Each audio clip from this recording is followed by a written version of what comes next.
Mimi unavyoniona mchungaji hapa na kufundisha, kuna watu walionifundisha. Siri mojawapo ya kuinuliwa na Bwana, kumuona Mungu, ni kujinyenyekesha chini ya watu wengine waliokutangulia. Hauna unyenyekevu, utamuona Mungu. Mungu anakaa kwenye moyo uliopondeka, ulio tayari kunyenyekea. Hakuna mtumishi mwingine anasema mimi siwezi kusali kwenye kanisa la mtu. Mimi kuabudu kwenye kanisa la mtu. Wewe kwa makanisa yote unaona wanasali nani? Si ni watu? Eti kanisa la mtu. Hakuna kanisa la mtu, kuna kanisa la Mungu. Lakini wanaosali ni watu. Na viongozi ni watu. Kuwa tayari, kuwa disciplined. Kaa chini ufundishwe. Bwana Yesu asifiwe sana. Alijitia maono, akajiweka chini ya Zekaria, mtu mwenye maono ya Mungu.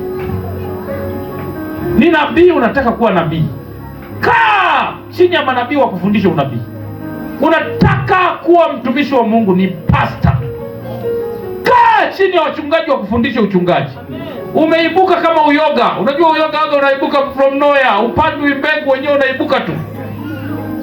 Ukiibuka kama uyoga, utakatwa kama uyoga, utakufa. Uyoga unakufa baada ya dakika ngapi? Siku ngapi? Siku chache. Uliibuka tu leo hivi. Kaa chini. Haleluya. Mchapie Bwana Yesu makofi.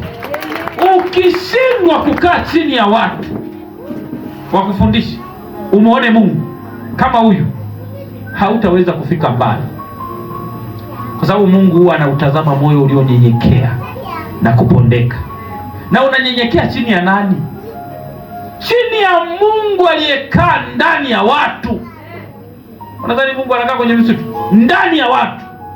Bwana Yesu asifiwe sana. Haleluya. Kwa hiyo tunamtafuta Mungu kwa watu waliomuona nani? Mungu